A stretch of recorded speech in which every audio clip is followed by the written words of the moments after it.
Yeah, it's good for you. Matt was talking today, this game might come in as toughness. Sure.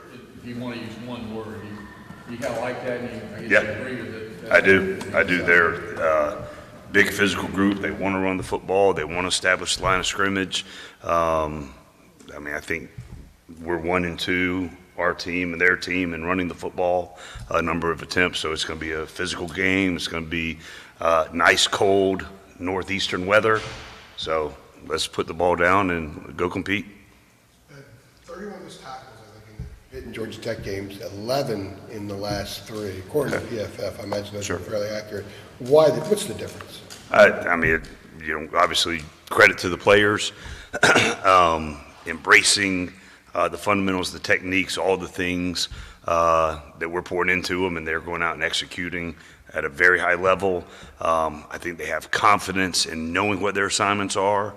They have confidence in their teammates executing their assignments, so the fits are clean, where they're supposed to be, how they're supposed to execute whatever movements or the coverage concepts, so they can just play free and go and fit to where they're supposed to fit, and ends up being really good. When you went back and did the day one install during the first open day, by simplifying, I think you said the following week they'd be a little bit quicker off the snap.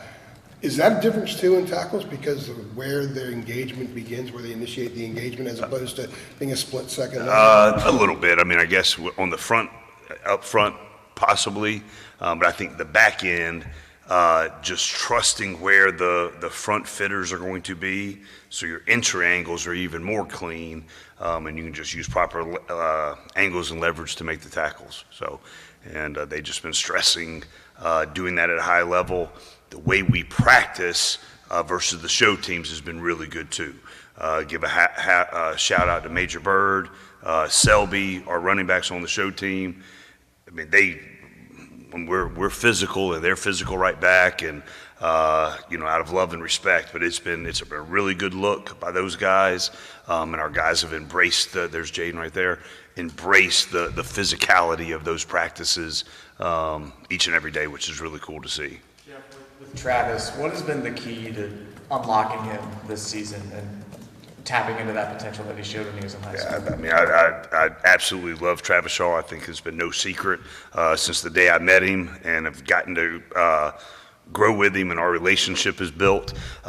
Just tremendous young man, and just his growth and maturity, and how Coach Monachino and Coach Lindsey and Cam have poured into him, and he's become ridiculously coachable, and it's just a fun development to see all the work, all the maturity show up on game days. And he was must-see TV on Saturday night, and it was fun to watch. And I was very, very proud of him.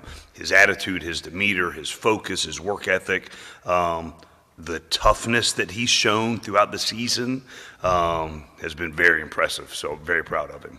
The best game he's played this season? Oh yeah, absolutely. And it just consistent with it. Like, he made some flash plays, but the consistency of his technique, the consistency of his execution was what led to a lot of them. The spin move and the tackle for loss.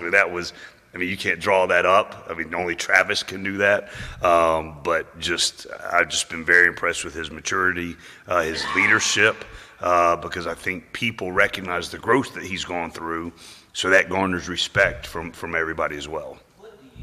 Geoff, we've heard about the tough love that Ted and Josh Harris and some of those guys have given him. What have you told him privately that maybe you could share with us? Like, what are your sort of intimate conversations with Travis? Yeah, I'll keep those between us, but we try to be transparent and real, and I just think Coach Monachino is as good as anybody out there coaching defensive line, and how he's poured into Trav and been honest with him, good, negative, whatever it is, just consistent honesty.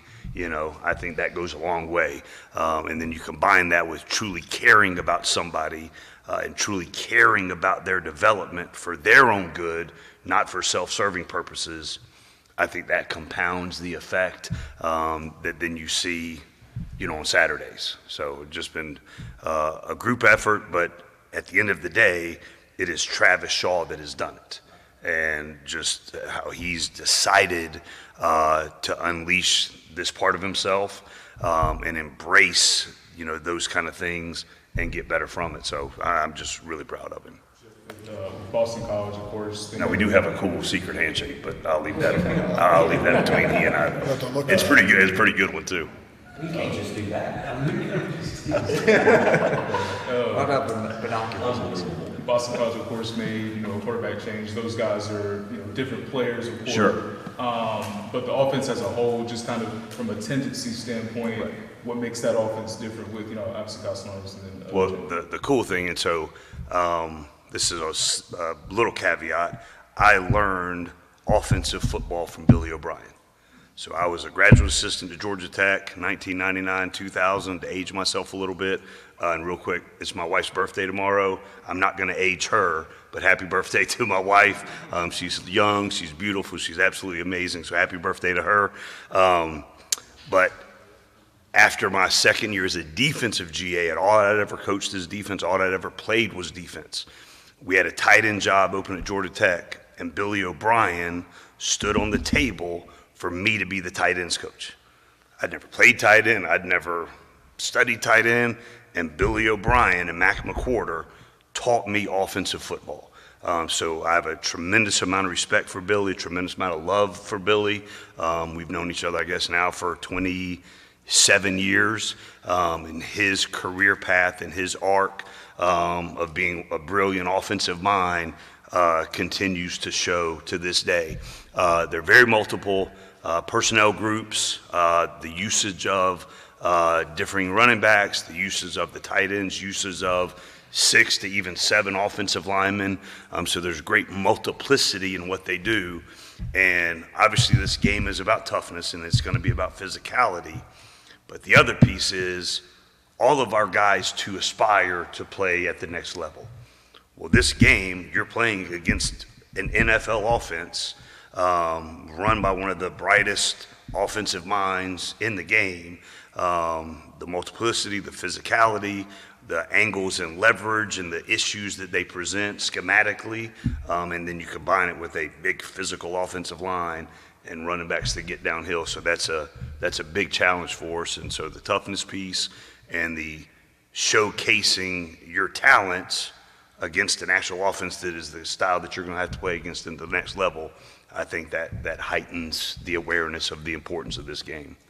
Even go off of that, I'm kind of curious since brought it up and things like that, like with Bill O'Brien and kind of learning from him Sure. at an early age. I guess how did he help you see the game differently and just the takeaways you had kind of going throughout the rest of your career? So as a defensive play caller, if I could go back and do it again for anybody else that wants to be in a position that I'm in, having that year of experience on offense, because you go through life thinking offense sees the game one way and you plan a certain way, but then you're on the other side as an offensive coach, an offensive play caller, whatever the case may be, it's completely different. And it changed the way I perceived the game as a defensive coach, as a defensive play caller, and it was transformative in my career. And I give credit to any success that I've had from that year of experience coaching for Billy and working in that system. And really, and I have no idea why people think coaching tight ends is an easy task. It is. I mean, you've got to be a part of the run game. You're basically an offensive lineman. You've got to be a part of the pass game. You're basically a wide receiver. Then you've got to be a part of the running back, quarterback in protections and knowing all of the intricacies. So I don't know if it was a tall task that I had to learn from Billy, but it was an invaluable one. I was going to ask, if you were going to spend 1 year coaching on offense, that would be the ideal position group because it's so all-encompassing. Had to know everything. Yeah. Had to know all of it. And I worked for George O'Leary, and I had, I think, 2 weeks before we started spring ball to learn all of it.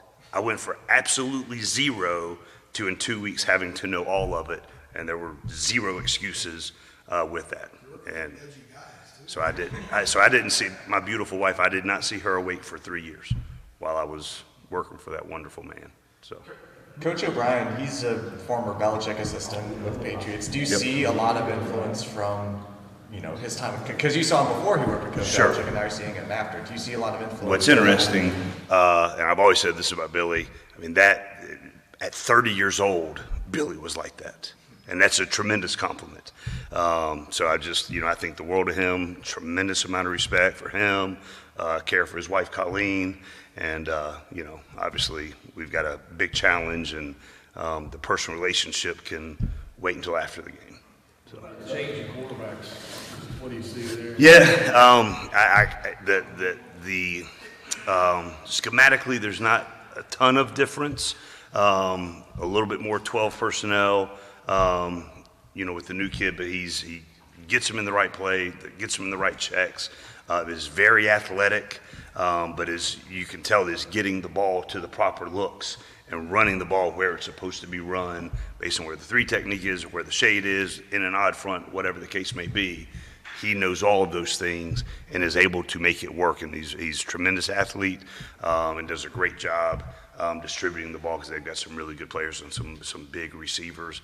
And the tight end room arguably might be the best that we've seen. They're really good players. Howard said Saturday night he didn't think the quarterback saw him on the pick. And he attributed some to the defensive front. How much does the front line get an assist for that interception, and maybe for you guys getting more hands on balls the last few weeks? Yeah, so it's twofold. It's really good observation by him and by you. When we showed a lot of the sacks that we got and the pressures that we got, I made sure that the D-line, even though they're playing at a really high level, gave credit to the DBs that were doing a great job on the back end. And then conversely, with the rush and as much pressure we've been putting on people, I think we had 2 sacks, but the pressures and the hits on the quarterback, our guys were relentless. And that does have a cumulative effect over time, and maybe even leading up to the game, understanding that there's 8 big-time defensive linemen that are just going to be rolling through the game that you've got to deal with. So I think it's a compounded effort by all of them on all of those things. Hard-hitting journalism here. You give the candy out at practice, the cookie cakes when a guy gets a turnover. What if he takes it in the end zone? What do they get then? It's the same. It's the same. It's the same. I think I guess there's got to be compound interest at some point added to it. I'm still a little sore from all the push-ups that I had to do during the game and then last week at practice. But I will give the guys credit. So I think we had to do 70 on Tuesday. I think I had to do 70 or 80 on Wednesday because we were getting a ton of turnovers.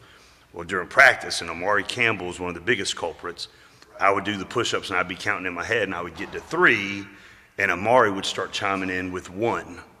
And then my count would get all messed up. So I do appreciate on game day the guys counted accurately, and that helped me stay in the rhythm and stay in the flow. So big shout out to the guys for taking care of me on game day. Oh, he does do it, yes. Push-ups? Everyone has some fun with that. Somebody sent me the social media post. So, and then what Jeremy's crew's been doing the last 3 weeks in particular is making some defensive videos for us that we show on Fridays, and there should be a cookie cake arriving for his crew within the next 30 minutes too. It's caught on yet, so let's just drop the ball and watch coach. Now, DJ Mazzone, how do I say it? DJ? Sure.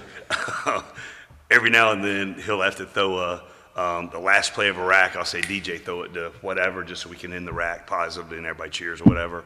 And he'll drop a dime right to Power or right to AC or Stick or somebody. So. Geoff, when we talked to Power the other night, he said it was vision coverage that he was in on the pick six. Yep. Did he play that perfectly in terms of what you want? Yep. So in that schematic, he was supposed to tease the center to get the 4 one-on-one blocks in the game or whatever, and then he had the back. What Wake was doing most of their third downs, they were keeping the back in. So even though he had the back, he didn't really have to go get him. He could just spy the quarterback, and he did it masterfully. Did a really good job. Has Amari taken the green dot, free Power up, do you think a little bit to sort of get the voices out of his head? I think so, and I try to be very minimal. When I am on the headset, I try to say it 3 times and then cut it off. I do think Amari at times, just to take you a little deeper into mine and Amari's relationship, sometimes I think he conveniently leaves out certain things that he doesn't think we should be doing and just lets, whatever, and acts like he can't hear me. But he's awesome. And there was even some talk during the bye week is, since Power's the one that stays in our dime package, should he have the green dot since he's going to be down there every play? But then Amari was adamant that he wanted to make sure he kept the green dot. And so players over plays is what we say around here. So if the player wants it, the player's going to get it, and he's done a tremendous job. So in the dime, you don't have a green dot? We do not have a green dot. And then it relies on wristbands, it relies on the boards, it relies on the multiple signalers, all those kind of things. So and I think Power even conveniently forgets to add certain little twists or stunts or whatever at times too. So How many times has it happened this year? not very much, not very much.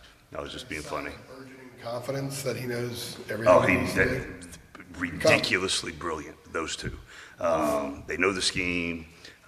They know all the fits. It's really, the thing that I've been very pleased with is the level of football that these guys know and can digest. And that's obviously a credit to Coach Chiswick and all the other coaches that have come through here.